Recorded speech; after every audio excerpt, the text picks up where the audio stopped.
सभी को मेरा नमस्कार। आज है 12 फरवरी। तो आज के वीडियो का टॉपिक है पॉलिटी यानी भारत की राज व्यवस्था।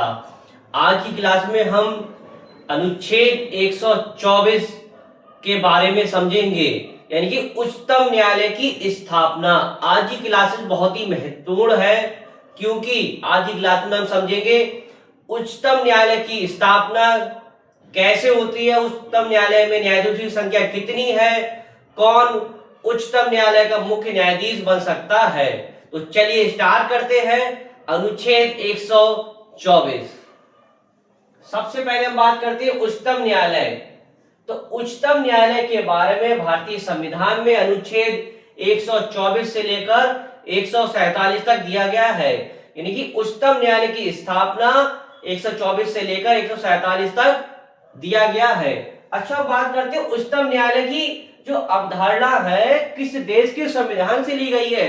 जो उच्चतम न्यायालय की अवधारणा यूएसए यानी कि संयुक्त राज्य अमेरिका से ली गई है। क्वेश्चन सीधे सीधे पूछता है कि उच्चतम न्यायालय की अवधारणा किस देश के संविधान से ली गई है, तो यूएसए यानी संयुक्त राज्य अमेरिका, यानी कि अमेरिका से उच्चतम न्यायालय की अवधारणा ली गई है। तो चलिए हम समझते हैं इसके बारे में। अनुच्छेद 124 उच्चतम न्यायालय की स्थापना और गठन का प्रावधान, यानी कि अनुच्छेद 124 में उच्चतम न्यायालय के गठन का प्रावधान है। क्वेश्चन सीधे सीधे पूछता है कि उच्चतम न्यायालय के गठन की स्थापना का प्रावधान किस अनुच्छेद में है, तो अनुच्छेद 124। भारत में सर्वोच्च न्यायालय की स्थापना, यानी कि भारत में, यानी कि अनुच्छेद 124 क्या कहता है कि भारत में सर्वोच्च न्यायालय होगा, यानी कि पूरे भारत में क्या चीज एक सर्वोच्च न्यायालय होगा, जिसका क्या चीज एक मुख्य न्यायाधीश होता है। इनकी इसकी स्थापना कब हुई थी? 28 जनवरी 1950 में। क्वेश्चन सीधे सीधे यहां से ही बनता है कि उच्चतम न्यायालय की स्थापना कब की गई, तो उच्चतम न्यायालय की स्थापना 28 जनवरी 1950 में की गई। अच्छा, इसके प्रथम मुख्य न्यायाधीश कौन थे? क्वेश्चन यहां से बनता है कि सर्वोच्च न्यायालय की स्थापना 28 जनवरी को 1950 को की गई, तो इसके प्रथम मुख्य न्यायाधीश कौन थे? तो इसके प्रथम मुख्य न्यायाधीश थे हीरालाल जेकानिया, यानी कि उच्चतम न्यायालय के प्रथम मुख्य न्यायाधीश हीरालाल जेकानिया थे। उस समय न्यायाधीशों की संख्या कितनी थी? टोटल 8 थी। तो टोटल 8 कैसी थी? 7 + 8, 7 अन्य न्यायाधीश, एक मुख्य न्यायाधीश, टोटल कितने थे? 8। यानी कि जब उच्चतम न्यायालय की स्थापना हुई थी तो एक मुख्य न्यायाधीश था और 7 अन्य न्यायाधीश थे। अब हम आगे समझते हैं। वर्तमान में न्यायाधीश संख्या पूछी कितनी है, तो 1 यानी एक मुख्य न्यायाधीश और 33 अन्य न्यायाधीश यानी 34। वर्तमान में कुल न्यायाधीश संख्या पूछे तो कितने? 34, यानी कि एक मुख्य न्यायाधीश और 33 अन्य न्यायाधीश, टोटल होगा 34। यानी कि वर्तमान में न्यायाधीश संख्या पूछी कितनी? 34 है। कहां की बात हो रही है? ये बात हो रही है सुप्रीम कोर्ट, यानी कि सर्वोच्च न्यायालय की। अच्छा, वर्तमान में मुख्य न्यायाधीश कौन है? ये भी क्वेश्चन पूछ सकता है। तो वर्तमान में मुख्य न्यायाधीश कौन है? सूर्यकांत। कौन है? सूर्यकांत। कौन से नंबर के पूछे? तो 53वें नंबर के हैं, यानी कि जो जस्टिस सूर्यकांत जी है वर्तमान में मुख्य न्यायाधीश है। कहां के? भारत के। पूछे कौन से नंबर की क्वेश्चन पूछ रहा था? 53वें नंबर के मुख्य न्यायाधीश है। कौन? जस्टिस सूर्यकांत। अच्छा, इनका कार्यकाल कब से कब तक का है? 24 नवंबर 2025 से 9 फरवरी 2027 तक, यानी कि 24 जनवरी 2025 से ये बने हैं और कब तक होगा इनका? 9 फरवरी 2027 तक कार्यकाल होगा। कौन किनका? जो 53वें मुख्य न्यायाधीश है जस्टिस सूर्यकांत जी। अच्छा, एक चीज और समझते हैं। सर्वोच्च न्यायालय की पहली महिला न्यायाधीश कौन थी? एन फातिमा बीबी, यानी कि सर्वोच्च न्यायालय की पूछे पहली महिला न्यायाधीश, सर्वोच्च न्यायालय की बात हो रही, सर्वोच्च न्यायालय की पहली महिला न्यायाधीश कौन थी? फातिमा बीबी। तो जिनका कार्यकाल कब से कब तक था? जो कब बनी थी? 6 अक्टूबर 1989 में। अच्छा, एक चीज समझने वाली बात है कि सर्वोच्च न्यायालय में क्या मुख्य न्यायाधीश महिला कोई बनी है? मुख्य न्यायाधीश महिला बनी नहीं। सर्वोच्च न्यायालय में सिर्फ महिला न्यायाधीश है। सर्वोच्च न्यायालय में महिला न्यायाधीश बनी है फातिमा बीबी, लेकिन मुख्य नहीं बनी है। तो क्वेश्चन पूछा क्या सर्वोच्च न्यायालय में मुख्य न्यायाधीश बनी है महिला? तो नहीं, सर्वोच्च न्यायालय की सिर्फ क्या चीज, सर्वोच्च न्यायालय की सिर्फ बनी है महिला न्यायाधीश कौन, फातिमा बीबी। मुख्य न्यायाधीश नहीं बनी, जैसे सूर्यकांत अभी जी है तो मुख्य न्यायाधीश है, ऐसे मुख्य न्यायाधीश महिला कोई नहीं बनी है अब तक। सुप्रीम कोर्ट में सबसे अधिक समय तक मुख्य न्यायाधीश कौन है, बीवाई चंद्रचूड़, यानी कि सुप्रीम कोर्ट में सबसे अधिक तक लंबा कार्यकाल किस न्यायाधीश का रहा है, तो बीवाई चंद्रचूड़, यानी कि बीवाई चंद्रचूड़ का, जिनका लगभग 7 साल 4 माह था, यानी 22 फरवरी 1978 से 11 जुलाई 1985 तक रहा था। यानी कि इनका कार्यकाल कब तक रहा था, 22 फरवरी 1978 से 11 जुलाई 1985 तक इनका कार्यकाल कब तक रहा था, यानी कि इनका रहा था 7 साल 4 माह लगभग, यानी कुछ दिन। तो इनका कार्यकाल था इनका बीवाई चंद्रचूड़ का। अच्छा, एक महत्वपूर्ण न्यायाधीश याद कर सकते हैं जो 46वें मुख्य न्यायाधीश थे, रंजन गोगोई जी, यानी कि 46वें जो मुख्य न्यायाधीश है रंजन गोगोई जी, इन्होंने क्या की, जो राम जन्मभूमि का फैसला हुआ था इन्होंने दिया था, इसलिए महत्वपूर्ण है। अच्छा, इनका कार्यकाल कब से कब तक रहा था, तो इनका 3 अक्टूबर 2018 से 17 नवंबर 2019 तक। अब हमने समझा अनुच्छेद 124, अनुच्छेद 124 का सुप्रीम कोर्ट की स्थापना।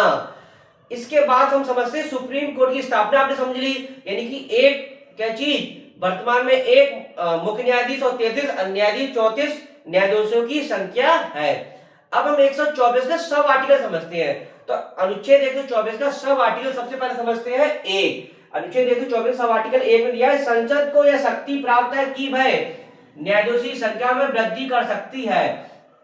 अनुच्छेद 124 एक कहता है कि संसद को यह शक्ति है कि वह न्यायाधीशों की संख्या में बढ़ोतरी यानी कि वृद्धि इंक्रीज कर सकती है, अनुच्छेद 124 के सब आर्टिकल 1 में। अब अनुच्छेद 124 सब आर्टिकल 2 में क्या दिया गया है, तो इसे हम समझते हैं। सर्वोच्च न्यायालय के न्यायाधीशों की नियुक्ति संबंध, यानी कि सर्वोच्च न्यायालय के न्यायाधीशों की नियुक्ति के संबंधित किस अनुच्छेद में दिया गया है, अनुच्छेद 124 सब आर्टिकल 2 में। अब हम समझते हैं अनुच्छेद 124 सब आर्टिकल 3, ये महत्वपूर्ण है, सर्वोच्च न्यायाधीश बनने की योग्यता, यानी कि जो न्यायाधीश है या सर्वोच्च न्यायाधीश कहते हैं, ये न्यायाधीश कह सकते हैं, कहां की बात हो रही है, सुप्रीम कोर्ट की। तो अनुच्छेद 124 का सब आर्टिकल 3 में क्या चीज, जो सुप्रीम कोर्ट का न्यायाधीश बनने की योग्यताएं क्या है, कौन बन सकता है सुप्रीम कोर्ट का न्यायाधीश। तो चलिए समझते हैं कौन बन सकता है। तो सबसे पहले उसकी जो योग्यताएं है, क्वालिफिकेशन, यानी क्या व्यक्ति के पास योग्यताएं हैं क्योंकि वह सुप्रीम कोर्ट का न्यायाधीश बन सकता है। सबसे पहले भारत का नागरिक होना चाहिए, हाई कोर्ट में कम से कम 5 वर्षों तक या अधिक उच्च न्यायालय में न्यायाधीश रहा हो, यानी कि हाई कोर्ट में कम से कम 5 वर्षों तक एक या फिर एक से अधिक न्यायालय में क्या रहा हो, न्यायाधीश यानी जज रहा हो। कम से कम 10 वर्षों तक एक या अधिक उच्च न्यायालयों में अधिवक्ता यानी वकील रहा हो, यानी कम से कम 10 वर्षों तक एक न्यायालय या एक से अधिक न्यायालय में क्या चीज, अधिवक्ता यानी कि वकील रहा हो। नेक्स्ट कंडीशन है राष्ट्रपति की नजर में विख्यात विधिवेता हो, यानी कानून का अच्छा ज्ञाता हो। किसकी नजर में, राष्ट्रपति की नजर में। तो जो सुप्रीम कोर्ट के न्यायाधीश बनने की योग्यता क्या है, तो योग्यता थी आपकी क्या, सबसे पहले भारत का नागरिक होना चाहिए, दूसरा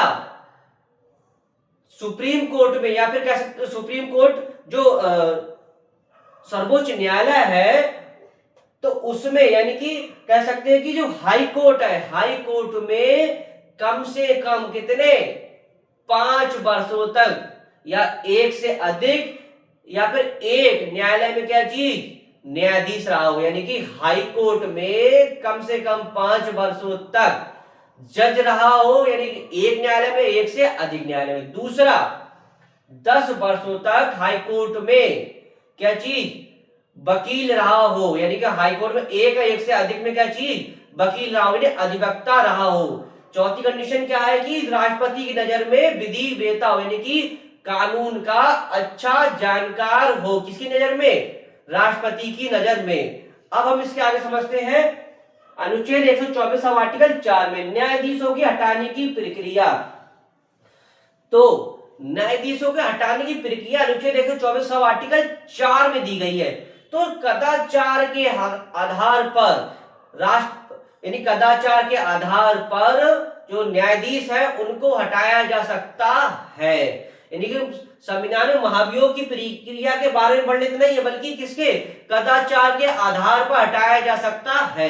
तो चलिए समझते हैं हम, यानी कि न्यायाधीश को कदाचार के आधार पर हटाया जा सकता है किसी भी सदन में महाभियोग की प्रक्रिया के द्वारा, यानी कि जो महाभियोग की प्रक्रिया के तहत इनको हटाया जाता है। लेकिन संविधान में उल्लेख नहीं है महाभियोग की प्रक्रिया के महाभियोग के बारे में। तो महाभियोग की प्रक्रिया के द्वारा न्यायाधीशों को हटाया जा सकता है।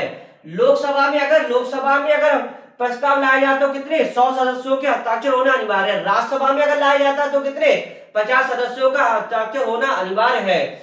जब लोकसभा में प्रस्ताव लाया जाएगा तो 100 सदस्यों का हस्ताक्षर होना अनिवार्य है। अगर राज्यसभा में लाया जाता है तो 50 सदस्यों का हस्ताक्षर होना अनिवार्य है। जब दोनों सदन में यह प्रस्ताव 2/3 बहुमत से पारित हो जाता है तो न्यायाधीश को अपने पद से इस्तीफा देना होगा। तो चलिए समझते हैं, किसी भी सदन में महाभियोग की प्रक्रिया के द्वारा न्यायाधीश को हटाया जा सकता है। लोकसभा में लाते हैं 100 सदस्य और राज्यसभा में अगर लाते हैं तो 50 सदस्यों के हस्ताक्षर होना अनिवार्य है। 2/3 बहुमत से प्रस्ताव दोनों सदनों में पारित होने के बाद त्यागपत्र देना होगा। यानी कि जब 2/3 बहुमत से दोनों सदनों में प्रस्ताव पारित हो जाएगा तो जिसके खिलाफ महाभियोग की प्रक्रिया लाई गई है तो उसे अपने पद से इस्तीफा देना होगा।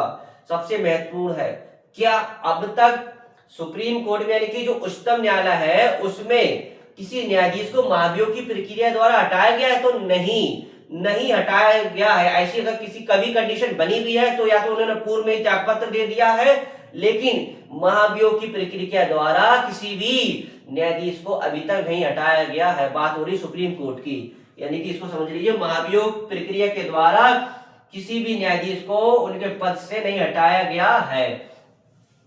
तो आज की क्लास में आपने क्या समझा? आज की क्लास में आपने समझा कि अनुच्छेद 124 में सर्वोच्च न्यायालय की स्थापना दी गई है, यानी कि भारत में एक सर्वोच्च न्यायालय होगा। तो सर्वोच्च न्यायालय की स्थापना कब हुई थी? 28 जनवरी 1950 में, जिसके प्रथम मुख्य न्यायाधीश कौन थे? हीरालाल जे कानिया। उस समय न्यायाधीशों की संख्या कितनी थी? 1+7, यानी कि टोटल 8 थी। वर्तमान में पूछे 33+1, यानी कि एक मुख्य न्यायाधीश 33 अन्य न्यायाधीश। वर्तमान में न्यायाधीश संख्या कितनी है? 34 है। वर्तमान में मुख्य न्यायाधीश कौन है? जस्टिस सूर्यकांत। कौन से नंबर के? 53वें नंबर के। 46वें नंबर के कौन थे? रंजन गोगोई, जिन्होंने राम जन्मभूमि का फैसला दिया था। ये समझा था आपने अनुच्छेद 124 में। अच्छा, सबसे ज्यादा लंबा कार्यकाल किस न्यायाधीश का रहा था? तो बीवाई चंद्रचूड़ का। सबसे मेन बात, अनुच्छेद 124 के सब आर्टिकल 1 में क्या दिया? संसद को शक्ति है कि संसद के द्वारा, यानी कि संसद को शक्ति है कि वह न्यायाधीशों की संख्या में बढ़ोतरी कर सकती है। अनुच्छेद 124 के सब आर्टिकल 2 में क्या दिया गया है कि 2 में दिया गया है कि न्यायाधीशों की नियुक्ति संबंधी प्रावधान। अनुच्छेद 124 सब आर्टिकल 3 में क्या दिया गया कि न्यायाधीशों की योग्यता, न्यायाधीश बनने के लिए कौन सुप्रीम कोर्ट का न्यायाधीश बन सकता है? तो क्या कंडीशन है? भारत का नागरिक होना चाहिए। दूसरा, हाई कोर्ट में कम से कम 5 वर्ष एक या एक से अधिक न्यायालय में न्यायाधीश होना चाहिए। दूसरा, हाई कोर्ट में कम से कम 10 वर्ष तक अधिवक्ता यानी वकील रहा हो। नेक्स्ट कंडीशन क्या है कि राष्ट्रपति की नजर में विधि का बेटा हो, यानी कानून का अच्छा जानकार हो। और अनुच्छेद 124 सब आर्टिकल 4 में क्या दिया? न्यायाधीश हटाने की प्रक्रिया, यानी महाभियोग की प्रक्रिया द्वारा क्या चीज? न्यायाधीशों को हटाया जा सकता है, यानी कदाचार के आधार पर न्यायाधीशों को हटाया जा सकता है। बात हो रही है कहां की? सुप्रीम कोर्ट की। अच्छा, लोकसभा में अगर महाभियोग की प्रक्रिया लाई जाती है तो 100 सदस्यों का हस्ताक्षर होना अनिवार्य है। राज्यसभा में लाई जाएगी तो 50 सदस्यों का हस्ताक्षर होना अनिवार्य है। यदि 100 सदस्य हस्ताक्षर यानी लोकसभा में प्रस्ताव लाया जाता है, उसके बाद में राज्यसभा में जाता है, दोनों सदन में अगर 2/3 बहुमत से प्रस्ताव पारित हो जाता है तो जिस किसी न्यायाधीश के खिलाफ प्रस्ताव लाया जाता है तो उसे अपने पद से इस्तीफा देना होगा। तो आज की क्लास में आपने समझा अनुच्छेद 124 और अनुच्छेद 124 सब आर्टिकल 1, 2, 3, 4। तो आशा करता हूँ वीडियो आपको अच्छा लगा। वीडियो को अधिक से अधिक लाइक कीजिएगा, शेयर कीजिए, कमेंट्स कीजिए। आप वीडियो समाप्त करते हैं, नेक्स्ट टॉपिक के साथ मिलेंगे। धन्यवाद।